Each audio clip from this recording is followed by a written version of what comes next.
আমার নাম নিসা। আমি আরবি এবং কোরিয়ান ভাষার অনুবাদক। আমি ডক্টর জাকির নায়েককে একটি প্রশ্ন করতে চাই। আমার বস ধর্ম মানেন না, কিন্তু তিনি কিছু প্রশ্নগুলো আমাকে করেছেন। তিনি বলেছেন যদি এই প্রশ্নের উত্তর পান তবে হয়তো ইসলাম গ্রহণ করবেন। আমি উত্তর দিতে পারিনি, তাই ডাক্তার দয়া করে প্রশ্নটি শুনুন। আমার বস বলেছেন কেন কোরআনে কৃত্রিম বুদ্ধিমত্তা, এআই এবং কম্পিউটার প্রযুক্তি সম্পর্কে কিছু বলা হয়নি, কারণ এখন এআই খুব বিপজ্জনক হয়ে গেছে। এটি অনেক কিছু করতে পারে, যে কোনো কিছু সিদ্ধান্তও নিতে পারে। আমার বস এ ব্যাপারে খুব কৌতূহলী। ধন্যবাদ। আপনার বসকে বলুন কোরআন কোনো সায়েন্সের বই নয়। SCIENCE। যদি কোরআন সায়েন্সের বই হতো তবে এটি বিশালাকারের হতো। এই যে ভবনটি দেখছেন এর ভেতরে যত বই রাখা সম্ভব সব বই মিলেও এর সমান হতো না। যদি কোরআন বিজ্ঞানের বই হতো আর এতে সব বৈজ্ঞানিক তথ্য উল্লেখ করা থাকতো, তাহলে কোরআন এতটা বিশাল হয়ে যেত যে আপনি কোনোদিনও তা পড়ে শেষ করতে পারতেন না। আপনি কি বুঝতে পারছেন? হ্যাঁ ডক্টর। কোরআন কোনো সায়েন্সের বই নয়। সায়েন্স, আপনি যদি জিজ্ঞাসা করেন কোরআনে কি লেখা আছে 2 আর 2 মিলে 4 হয়, না, কোরআন কোনো সায়েন্সের বই নয়। এটি নিদর্শনের বই। SIGNS। তাই আমাদের দেখতে হবে কোরআনে যা কিছু বলা হয়েছে তা যেন ভুল না হয়। যদি আপনি মনে করেন যে কোরআনের সব কিছুই উল্লেখ থাকা উচিত, তাহলে ভাবুন তো বিজ্ঞানে কত হাজার হাজার PhD আছে।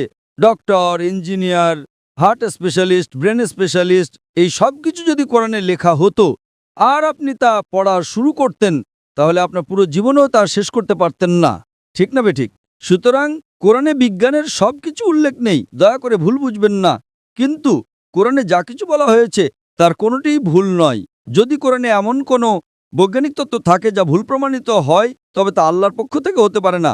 আর যদি কোরআনে এমন কিছু বলা হয় যা বিজ্ঞান অনেক পরে, 200 বা 400 বছর পরে আবিষ্কার করেছে, তাহলে সেটাই মুজিজা।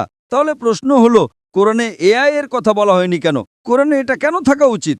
কোরআন কোনো বিজ্ঞানের বই নয়, কিন্তু আল্লাহ জানেন ভবিষ্যতে কি আসতে চলেছে। আমি আপনাকে ব্যাখ্যা করছি।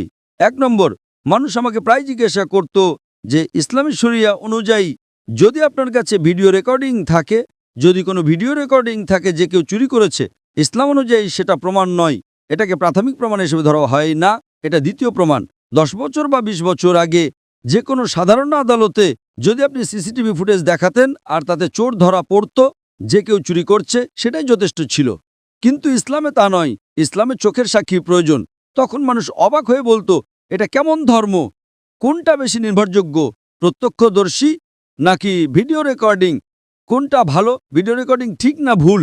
আপনার বসকে জিজ্ঞাসা করুন। সুতরাং 20 বছর আগে যদি আপনার কাছে ভিডিও রেকর্ডিং থাকতো, তবে তা ইসলামের চেয়ে সুবিধাজনক না। প্রত্যক্ষদর্শী হলো প্রাথমিক প্রমাণ, ভিডিও রেকর্ডিং গ্রহণযোগ্য ছিল না। আজ যখন কৃত্রিম বুদ্ধিমত্তা এসেছে, আপনি সহজেই আপনার ডাকাতের একটা ভিডিও তৈরি করতে পারেন। ঠিক না ভুল? ঠিক। সুতরাং এখন মানুষ জেগে উঠেছে। আজ এটি প্রাথমিক প্রমাণ নয়। তাই ইসলাম অনেক উন্নত। আল্লাহ জানতেন AI আসতে চলেছে। আপনি কি বুঝতে পারছেন? হ্যাঁ। আপনার বস জানতেন না, আপনি জানতেন না, আমিও জানতাম না, কিন্তু আমি বিশ্বাস করতাম। আমি বলেছিলাম না ইসলাম সঠিক। হয়তো আগামীকাল কিছু ঘটবে। আমি AI সম্পর্কে জানতাম না, কিন্তু 15 বছর আগে আমার উত্তর ছিল শরিয়া সঠিক।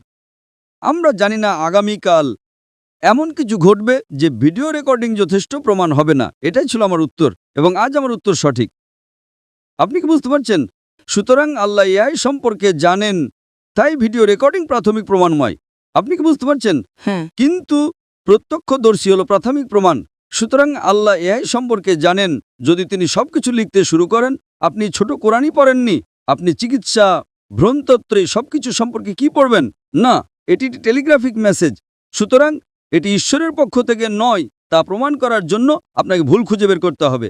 কিন্তু এটি ঈশ্বরের পক্ষ থেকে, তা প্রমাণ করার জন্য আপনাকে এমন জিনিসের কথা বলতে হবে যা মানুষ জানত না। আপনি কি বুঝতে পারছেন? একেই বলে অলৌকিকতা। কিন্তু এখানে সবকিছু উল্লেখ করা হয়নি। আশা করি এটি উত্তরটি পেয়েছেন। আপনাকে অনেক ধন্যবাদ ডক্টর।